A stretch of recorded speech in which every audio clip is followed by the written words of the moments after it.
Okay everyone, welcome back to another video on the channel today. We're back on GT Sport and we're back with a catch up from the FIA Nations race at Fuji in the Group 2 car. So for this race, this was the final slot of the day. Again, qualifying not going my way, and I think every single second lap we did in every single slot, we binned it. And so we only had our base lap to put us in the qualifying, which wasn't very good. They did have the pace to be way up there in the top 4 places on the grid. However, kept messing it up, and luckily in the final slot our base lap wasn't that bad. It was a reasonably solid lap which managed to put me into P8. The only problem with this split was, again, we had the disconnect that happened during the loading screen, and the lobby was only quite a low rated, I think it was like a 2.7k lobby anyway, so that then dropped it down to 2.5k. so for top 3 position, I think for like top 3 positions it really wasn't even worth it for P3, to be honest, the points. But still wanted to fight up to the podium. You see, we started from P8 and wanted to try and see if we could get in the podium. That was the main aim for this race, because I knew I had the race pace to push on and maybe get a reasonable result out of this race. You can see quite some, still quite a tough lobby with the people owners. We've got TRL Org, we've got Matty in here, all the way through the grid, but you'll see that we're missing a car, I think 1 or 2 cars from the back of the grid, which again drops the points in these top 3 races. I've said it before, they need to find a way to stop that drop in the points, because I don't see why one person disconnecting should reduce the total points when you've got lobby as competitive as this is. It doesn't make sense that you should be getting less points than split 2 when you're racing higher rated drivers. That's something that they need to look at and hopefully get sorted for the next time we go into an exhibition season after this official season ends. Hopefully they're going to be thinking about stuff like this and thinking about new ways they can do the points and stuff like that. But so for this race, we got to do a lot of fuel saving. This was a no stop race, 10 laps, no stop on the racing soft tyres. That's the tyres I decided to do this race on, and that's why I chose the Nissan GTR 2016 model, because it was better on tyres. So starting in P8, we've got to just try and do a lot of fuel saving and make gradual progress in this race. There's no point going flat out, killing your tyres, having no fuel at the end.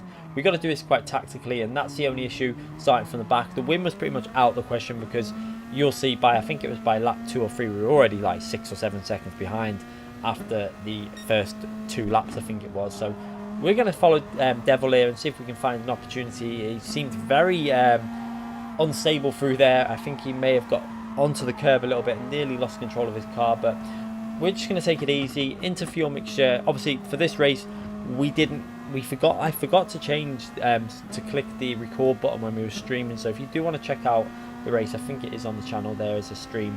However, we had to use the replay footage. You can see going down the right hand side, braking quite late, and you see I nearly outbraked myself, stayed all the way over to the right and just decided to let Jonas through there. I didn't want to wipe him out. I could have probably made that into an overtake somehow, but it wouldn't have been fair.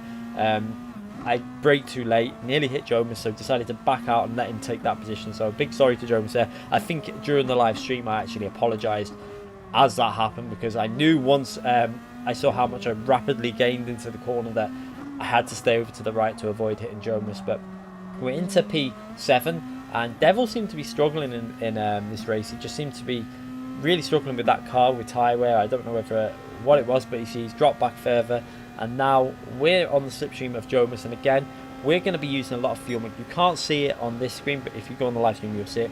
We were doing a lot of fuel mixture adjustments. So down the straight now we're in mixture 6 because we're in the slipstream, and we're running the new, I think we were running the new slipstream at this for this race. So the slipstream was you were getting the slipstream from up to 1 second back, which was I felt like it was a bit too much. I think a lot of people will agree. Some people like it, but I'm not a massive fan. I feel like it's too strong now. I felt like the old slipstream was if anything too strong with how powerful it was, but now this is even stronger. And what it's creating is a situation where, yeah, you're getting the slipstream from further back, but then that means that you're getting a train situation. And in Group 2 cars, for example, Group 1, Group 2, you pick up the dirty air, which then makes it really hard to follow through the corners. So that's the downside to this slipstream. I think it needs a lot more work. I think I preferred the old system, if I'm brutally honest. At least you could follow within like 7-8 attempts, not picking up the dirty air, and then maybe get a better corner, final corner, push on the straight and make a pass somehow. But in this situation it is very difficult to follow during these type of corners. But through these corners I was running up to mixture 6, 4, 5, trying to save the tyre wear, because obviously running the lower mixtures, so running mixture 6 and 5 and 4 will help look after the tyres throughout them sections. And then we were into mixture 1 for this phase of the straight, using up some speed. And then once I was in the slipstream enough really to be able to save fuel, I would go down to mixture 5 or 6 again. You can hear it in the engine, you can hear the fuel being saved. And then again, lift and coasting into some of these corners, again trying to save some fuel. You've got to do a bit of lift and coasting because fuel was an issue, but this was the fastest way to run this race by quite some way. Once we had figured out how to do it, the pit stop was possible if you know, in terms of pushing, but you'd be about, I think it was about 7-8 seconds slower overall, because this was the way to do it on the soft tyres and just save your fuel and save your tyres as much as possible. A lot of people did decide to do this race in the 2008 model. You can see I think Jomas in the 2008. The only other person in this group of 8 cars around me, I think Matty's in the 2016 and P1 was also in the 2016, and that's because I think we chose that car because it's better on tyre wear. And I'm not sure about the fuel. I think the fuel might have been fairly similar between the two different cars. However, I found the tyre wear better with the 2016 and wanted to go with that because that's the car I'm used to driving around this track also, so I didn't want to change anything. And at this phase of the race in P7, doing a fairly okay job. You can see that P1's done what I would have probably done from P1. He's pushed away from the slipstream, got himself out to slipstream range, and then he'll do the fuel saving towards the end. So he's got his job pretty much sorted already. We're going to just try and battle and see if we can get further up this grid, as it looks like there's someone up ahead going for a move. This could give us an opportunity to maybe have a little look at Jomas, but I decided at this point we're not going to risk slowing down. We're going to let Jomas carry us forward and just save some more fuel behind him. It's a very much a tactical race, these races that you see behind me. Looks like TRL Org and Matty having a little battle there, or going for the move on the inside, but they're side by side now, as ROH Stig there has made a mistake on turn 1, and that's given a bit of an awkward situation where Jomas has got away. We're going to try and do the cutback, so you see we go underneath him, but we actually tapped the rear of him now. I don't know if he had it might have been a bit of disconnection or connection issues, because his car was very looked like it was lagging about quite a lot, but we managed to hold it around the outside there. And again, you've seen the lag in the mirror. His car seemed to be a bit stuttery. I think he was running quite low bars on his internet connection at that point, as he nearly wiped out Org as well with the connection there. But Org goes to that move around the outside. I don't think that was a deliberate move. I think he just braked very late, and he's going to try and turn that into a move, but I managed to hold the outside and keep ourselves in P6. But again, now we've dropped back a little bit from Jomas now, so I'm going to need to get back into that slipstream range. So what we do now is we're probably in mixture 2 at this phase, I think it was, and then straight into mixture 1 for the main straight. And you're going to see the revs. I'm going to probably rev this car a lot more than what I was doing before, so you can hear it rev out now all the way down the straight. You can hear it. Yeah, we're revving it out in 3rd gear. We're probably going to start short shifting though, because we've got that slipstream with it being that full 1 second now. You can start short shifting much earlier, and this is where the slipstream is a bit of an issue for me, because with it being 1 second, they need to make it weaker in terms of how strong the slipstream is. So the effects of the slipstream need to be weakened. I don't have an issue with it being from 1 second back. The issue I have is how strong it is once you're in that slipstream. It needs to be a little bit weaker and have a little bit of a less of an effect, a bit more like iRacing. Make overtaking, make it so it gives the opportunity of an overtake, but don't make it so it provides an easy overtake, a bit like DRS and F1, that type of fear. I feel like F1 DRS is a bit false with DRS.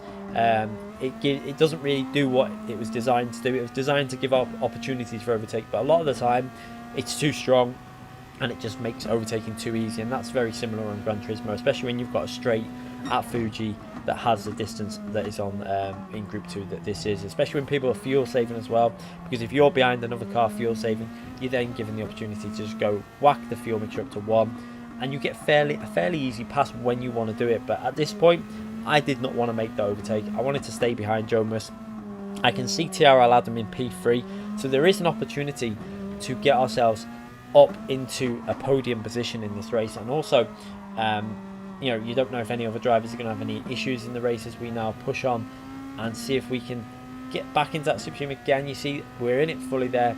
short shift away now down the straight, and we're going to actually be able to go into a high mixture. So Josette actually pitted there. That was definitely the wrong way to go about this race. You're going to see why during the race. I was quite surprised to see Josette actually go into the pits after the first 2 slots had proven that the pit stop just didn't really work. You just got in too much traffic, and it just held you up, and there was too much risk of picking up penalties and getting other issues. I mean, if he ran it perfectly and got through the traffic really well, he probably could have got close to coming back up myself, but we'll see during this race. It's just not the way to go about this race, really. As you see, Jonas there putting RC Snake under some pressure, but through this section, so hard to stay with people through them fast corners. I was just deciding to do a lot of fuel saving through there, using mixture 4 and 5 through them really fast flowing corners, just to try and help the front end as well, because if you've got less power going into the rear, the front end gets a little bit more grip, and it just makes it a little bit easier to follow another car in that dirty air. But you can see now it's looking like we've got a chance of getting a fairly reasonable result out of this race, because we'd had a bit of a nightmare during this night, and it was quite tense at this point in the race. I was actually feeling a little bit of pressure because I wanted to get a podium. I wanted to try and end the night on a reasonably good race, because it was frustrating that I knew I had the race pace, I knew I had the speed. We just kept binning it on the our flying lap, our final lap. Luckily we were getting base laps in, and that was the lucky thing about this race. We did hit a decent base lap that put me into P8. But the frustrating thing was I knew I had potential to be starting at the front, and possibly could have fought with P1, I think, for the win in this race, especially when we see the overall finishing times at the end of this lobby. But you can see P1 is gone now. He's managed to build that lead up. We're going to look down the right hand side of Jonas there, but decided it's not really worth risking throwing that there. I decided to just take RC Snake as Jonas makes a move on RC Snake. That opens it up for myself to follow through, and we get ourselves into P4 now in this race, so in a fairly good position. And I was fairly confident that I might have had a bit more fuel than Jonas at this point. I'm not 100% sure. But one thing I was fairly confident was that the 2016 model would have better tyre wear. That is the thing what I think was going to help me out towards the end. As you see there, TRL Adam there just ahead of Jonas. I don't know if Jonas is... I think he's just outside the slipstream range at the moment, but it looks like he's trying to push on to get into that slipstream. So I decided now this was probably the best lap to make a move on Jonas and see if then we can push on to TRL Adam in P2. So what you're going to see now is I actually decided to use mixture 2 up through these few corners now and try and stay as close as possible to Jonas without using mixture 1, I think, through these final very tricky technical corners. It's very hard to stay with someone through here again because you're in that slipstream. But as long as I stay within 6-7 tenths of Jonas, I should be able to make a move down the end of the straight if I go quite aggressive in one mixture as we come out of this corner. So you're going to see it now, a lot more aggressive in second gear, using up all the revs. Now we're going to just shift just short of the maximum revs, because obviously I don't want to over rev the car. We're going to just try and make sure we can get into a position to make a pass by the end of the straight. And you can see we're picking up a massive slipstream now, and the advantage is Jonas isn't in the slipstream of TRL Adam, so it just ends up being a fairly simple pass. And actually Jonas decides to let us go there, I think, obviously thinking that he can then follow my slipstream to maybe push on towards TRL Adam, and then we can possibly go for a battle towards the end of the race. But this is going to be quite hard now to make progress towards TRL Adam. I knew that the tyres would be in better condition, so I was trying my hardest now through this phase. Why we haven't got the slipstream to get into that range of picking up the draft for the main straight. So you can see going through these corners, car feels so much better when you're not in someone's slipstream. You can see much more grip now. We're able to hit the apexes, get on the power a bit earlier. The rear doesn't start losing traction anywhere near as much as it was when we were in the slipstream. And we're now just going to try and push on to see if we can get a P2 out of this race. It would be an amazing result if I can get a P2 from starting from P8. A podium I didn't think was going to be possible with how close it would be with the other drivers, but we've managed to show we had the pace to do really well. And again, it really was frustrating that we didn't get that qualifying in, because I think if I would have done that qualifying, I definitely would have had the pace to be able to challenge for the lead in this slot, and I think pick up some quite big points in some of the other slots as well, because it just didn't. I just kept messing it up. It was so frustrating how I was doing it in qualifying. But now you can see we're just inside. I think we're just inside that slipstream range now on the main straight on the end of lap 8. So we've got 2 laps to go to see if I can make a move for P2 in this race. As you see, picking up the slipstream now.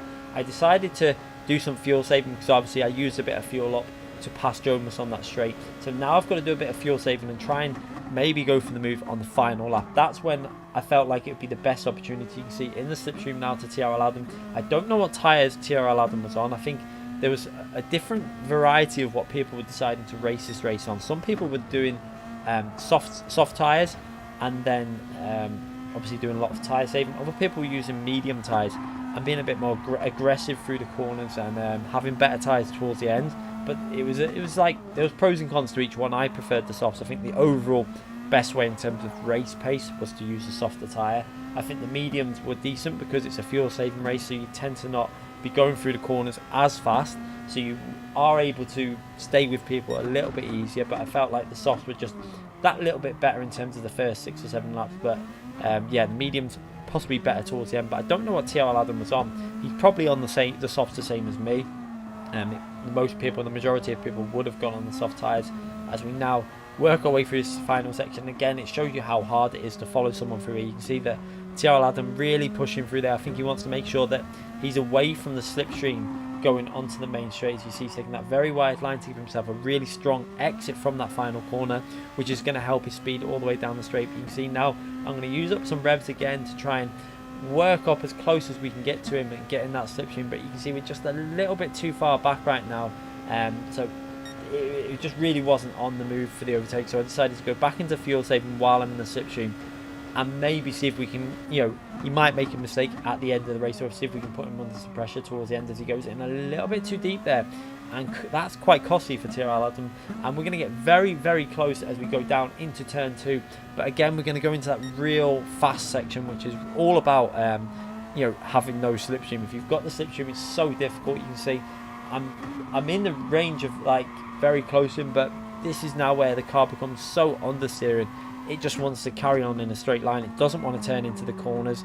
You can see I'm finding it really difficult to get anywhere near a position to make a move, but that's how the game is at the moment with the new slipstream. I think the new slipstream just causing a bit of an issue in terms of high downforce cars, and even on less than the high downforce cars it makes it quite difficult as we get very close in the technical section again though. But look at the rear and look at the tyre wear. The front and the rear left tyre is pretty much dead, but I did know that obviously the Nissan 2008 model would be struggling on tyres also, but he's actually managed to build that lead back up now. So I pretty much had to settle for P3 from this race, which at the end of the day I think was a fairly good result, coming from P8 and managing to fight my way up to P3. And one thing I did notice when we were live streaming was we actually improved the gap to P1 after lap 2 or 3. I think we were like 7.5 seconds behind at one stage, and I did actually manage to get that gap under 7 seconds. Now obviously P1 didn't have any slipstream to save fuel in, so that does come into play, and we were picking up slipstreams down the straight, so it does come into it. But I still feel if I would have got a good qualifying in, I might have been able to fight for the win in this race, as my pace was fairly good throughout the race. In pretty much all the races we did, it was just the qualifying that let me down. Anyway, I hope you enjoyed that race. I think we picked up just on the 2.2k or around 2.2k points, which again wasn't particularly brilliant, but that's what happens when you have disconnections in these lobbies. The points drop massively for top split, and it's a big shame that them type of points is what we're getting.